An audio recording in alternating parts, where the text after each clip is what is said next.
নারী Asian cup ফুটবলের জন্য বাংলাদেশের প্রস্তুতি আদর্শ মানের হয়নি বলেছেন জাতীয় দলের কোচ পিটার বাটলার।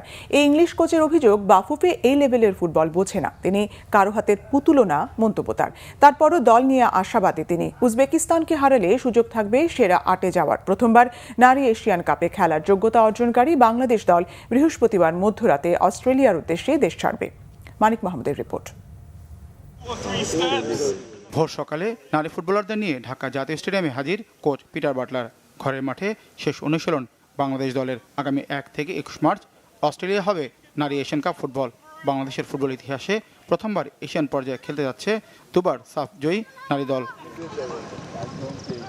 বি গ্রুপে বাংলাদেশের প্রতিপক্ষ ৯ বারের চ্যাম্পিয়ন উত্তর কোরিয়া, ৩ বারের চ্যাম্পিয়ন চীন এবং উজবেকিস্তান।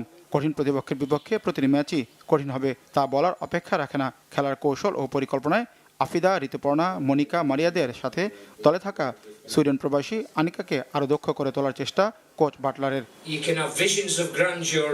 এশিয়ান কাপের মতো বড় আসরে খেলতে যাওয়ার আগে বাংলাদেশের প্রস্তুতি আপ টু দ্য মার্ক নয়। অস্ট্রেলিয়ার উদ্দেশ্যে দেশ ছাড়ার আগে প্রস্তুতির পরিকল্পনা নিয়ে বাফুফেকে এক হাত নিয়েছেন বাটলার।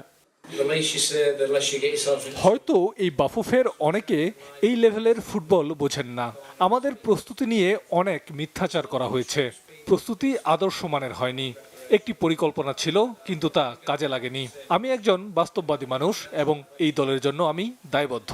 তবে আমি তখনই দায় নেব যখন মিডিয়ায় এটা বলা বন্ধ হবে যে সবই বাটলারের পরিকল্পনা বা বাটলারের দোষ। আমি লাইবেরিয়া, বোতসোয়ানা, ইংল্যান্ড এবং মালয়েশিয়ার মতো অনেক আন্তর্জাতিক দল পরিচালনা করেছি। আমি কারো হাতের পুতুল নই। গত 14 ফেব্রুয়ারি দেশ ছাড়ার কথা ছিল নারী দলের। মধ্যপ্রাচ্য, জাপান, স্পেন, থাইল্যান্ড কিংবা অন্য কোথাও ক্যাম্প করার পরিকল্পনা ছিল তাদের, তবে তা হয়নি। প্রস্তুতি নিয়ে অসন্তুষ্টি থাকলেও বাস্তবতা মানছেন দলের ইংলিশ কোচ। আমাদের হাতে থাকা সময়ের সর্বোচ্চ সদ্ব্যবহার করতে হবে।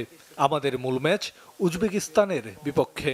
তাদেরকে হারাতে পারলে সেরা ৮-এ যাওয়ার সুযোগ থাকবে। তবে উজবেকিস্তান প্রযুক্তিগতভাবে, কৌশলগত এবং শারীরিকভাবে আমাদের চেয়ে অনেক এগিয়ে।